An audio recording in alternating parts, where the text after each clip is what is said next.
Welcome to PDP math daily class YouTube channel में आपका स्वागत है। प्यारी बच्चों, जैसा कि देख रहे जवाहर नवोदय विद्यालय प्रवेश परीक्षा हो या नेतरहाट का एग्जाम हो, तो ऐसे क्वेश्चन आपके पास अधिकतर पूछे जाते हैं नंबर सिस्टम पर। तो ऐसे क्वेश्चन जो आपके आगामी परीक्षा के लिए काफ़ी महत्वपूर्ण है।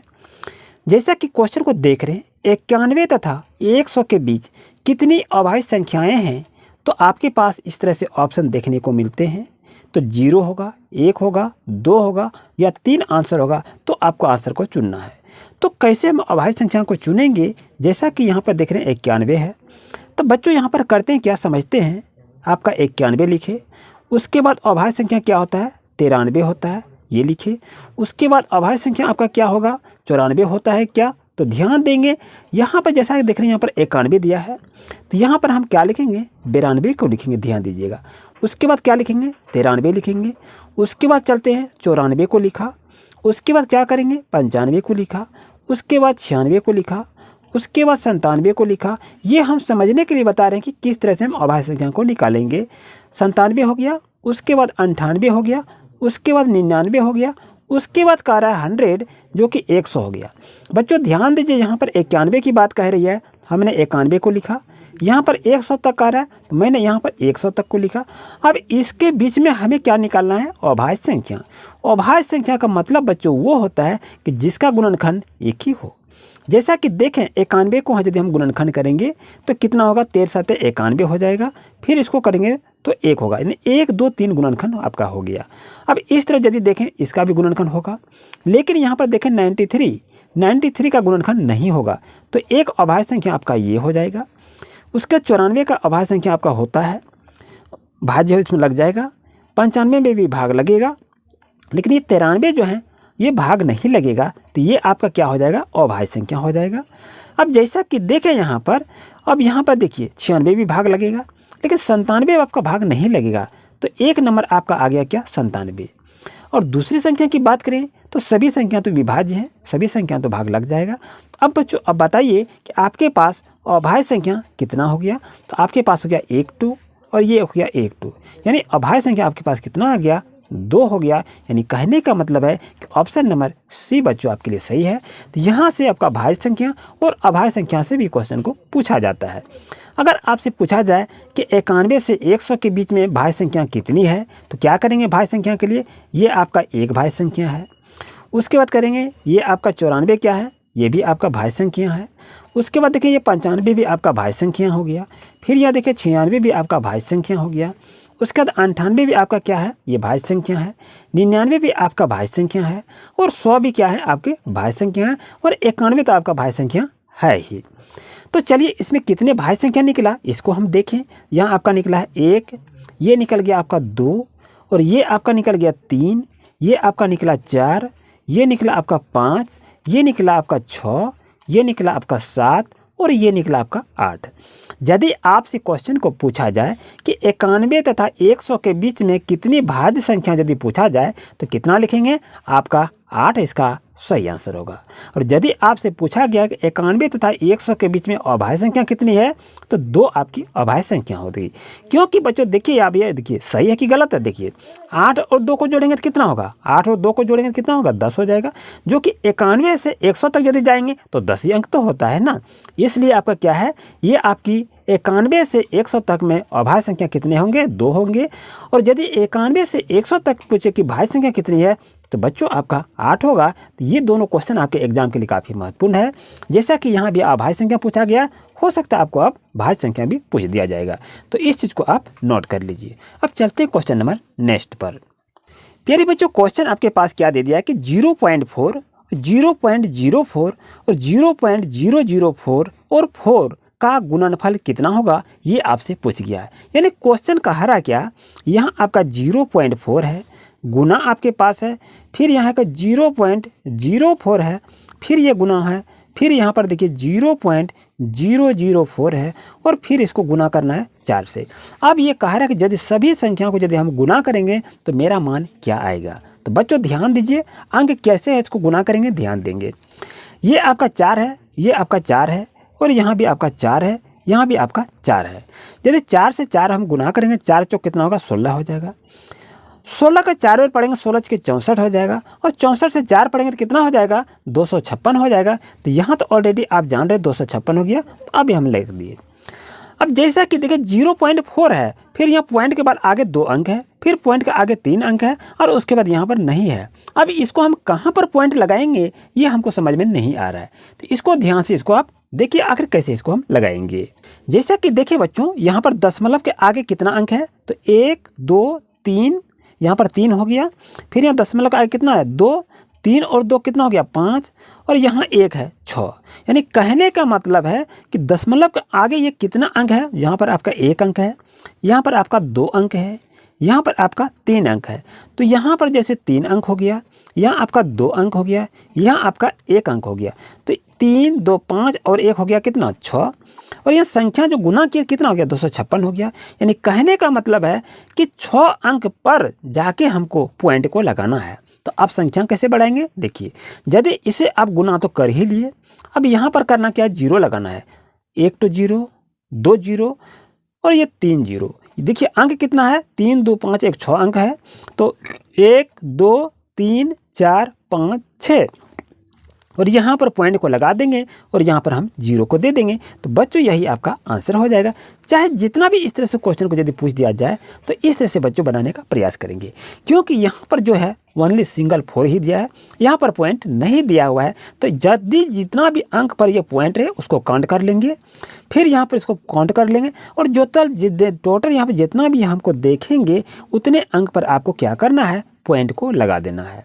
तो सही आंसर आपका कहाँ पर होगा, यदि हम देखें तो इसमें देखिए 1 2 3 4 5 अंक है, ये तो आपका ऑप्शन नहीं होगा, ये भी ऑप्शन आपका गलत है और ये भी ऑप्शन गलत है। यानी कहने का मतलब है ऑप्शन नंबर ए बच्चों आपके लिए सही है, और ये क्वेश्चन आपके एग्जाम के लिए काफ़ी महत्वपूर्ण है। जैसे कि बच्चों नेक्स्ट क्वेश्चन आपके पास है कि राम ने 75 पेंसिल तथा 60 रबड़ अपने विद्यार्थियों में समान रूप से बांटेंगे, तो उनकी कक्षा में अधिकतम कितने विद्यार्थी हैं, यहाँ से आपके क्वेश्चन को पूछा गया है। और ये देख रहे हैं आपके पास आंसर भी दिया हुआ है। यदि ऐसा क्वेश्चन रहे तो इसको बनाने के लिए क्या करेंगे, 900 को निकाल लेंगे। चलिए इसमें से देखते हैं बड़ी संख्या क्या है, 75 आपका है, तो बच्चों यहाँ पर क्या लिखेंगे 75 को लिखेंगे, और यहाँ छोटी संख्या आपका 60 है तो 60 को हम लिख लेंगे। अब 60 में 75 को कितने बार कटेंगे, तो एक बार कटेगा, तो यहाँ पर क्या करेंगे 60 को लिखेंगे। अब इसको घटा दीजिए, 5 हो जाएगा, 7 में 6 हो जाएगा, कितना बचेगा 1।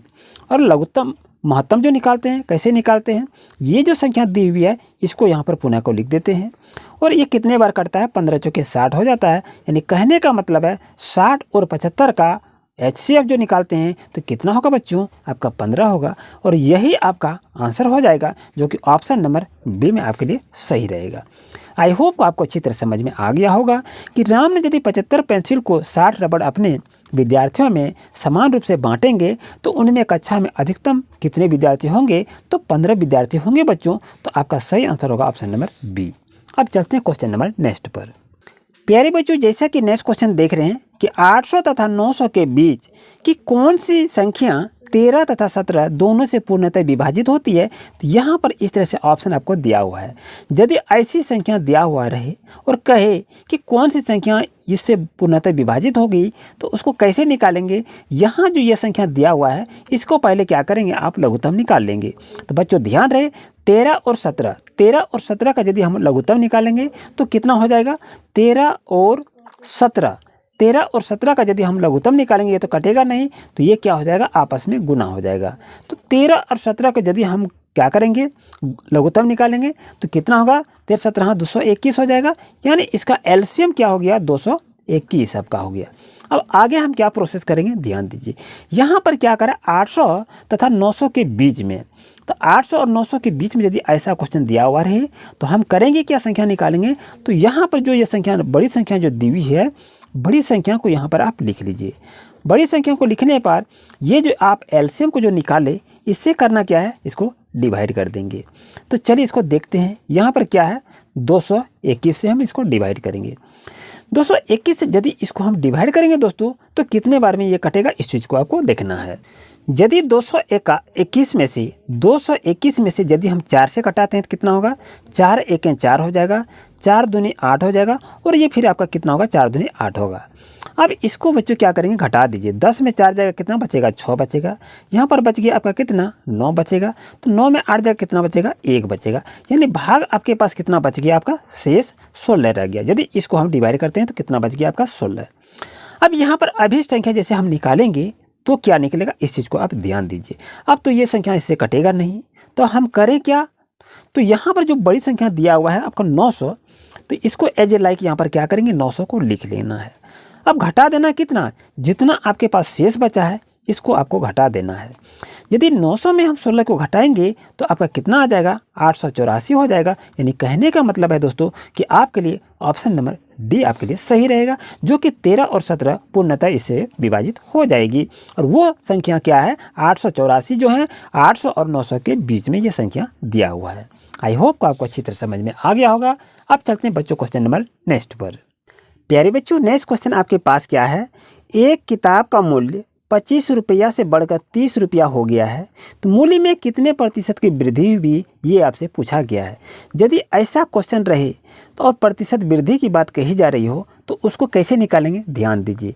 तो यहाँ पर सूत्र कोई आए, क्या लिखेंगे, मूल्य में प्रतिशत वृद्धि, मूल्य में प्रतिशत वृद्धि इक्वल टू क्या होगा, तो यहाँ पर लिख लेंगे वृद्धि, और यहाँ पर लिखिए जो भी वस्तु दिया रहे, जैसे किताब का है तो यहाँ पर क्या लिखेंगे, किताब का मूल्य और गुना क्या करेंगे, 100 करेंगे। तो हमारा कितना परसेंट की वृद्धि हुई तो वो हम निकाल सकते हैं। चलिए इसको देखते हैं। जैसे कि वृद्धि की बात कह रही है, पहले 25 रुपया था तो बढ़ गया कितना, 30 रुपया, तो बढ़ा इसके बीच में कितना, 5 रुपया बढ़ गया। यहाँ पर मैंने क्या किया, 5 रुपया लिखा। और किताब का मूल्य आपका क्या था, 25 रुपया था, तो यहाँ पर क्या करेंगे, 25 रुपया को लिख लीजिए। और गुना आपका कितना है, 100 है।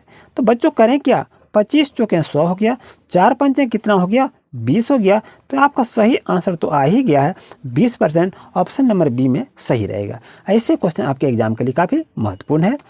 तो बच्चों इसी तरह से क्लास लेने के लिए अभी चैनल को जरूर से जरूर सब्सक्राइब करें। अब चलते हैं क्वेश्चन नंबर नेक्स्ट पर।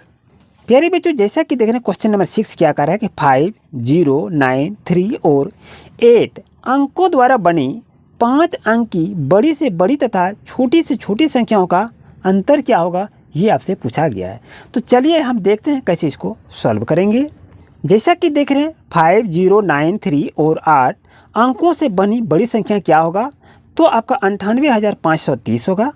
ये आपसे यहाँ देखिए, ये अंक जो दिया हुआ है इसी से करना क्या है, 5 अंक की बड़ी संख्या को बनाना है, और इसी से करना क्या है, छोटी संख्या भी बनाना है, और आपको करना क्या है, घटाना है। तो ये जो संख्या बना ये क्या है, ये आपकी बड़ी संख्या बना। अब इससे बनाएंगे क्या, छोटी संख्या। यदि इससे हम छोटी संख्या को बनाएंगे तो कितना बनेगा बच्चों, तो आपका होगा 3, 0, 5, 8, 9। यानी इसी का रिवर्स कर देंगे तो ये आपकी छोटी संख्या हो जाएगा। और अब कह रहा है क्या, अंतर का मतलब क्या होता है, घटाइए। तो यहाँ पर संख्या क्या हो जाएगा, 9, 8, 5, 3, 0 में माइनस क्या करेंगे, 3, 0, 5, 8, 9। अब बच्चों करना क्या है, इस संख्या में से इसको आप घटा दीजिए। घटाने के बाद कितना आ जाएगा, 6, 7, 9, 4, 1। तो 6, 9, 4, 1 ऑप्शन नंबर है क्या, 6, 7, 9, 4, 1। तो ऑप्शन नंबर ये बच्चों आपके लिए सही रहेगा। और ऐसे क्वेश्चन आपके एग्जाम के लिए काफ़ी महत्वपूर्ण है। बच्चों आज का क्लास कैसा रहा कमेंट जरूर करें, और चैनल पर तो सब्सक्राइब जरूर करें।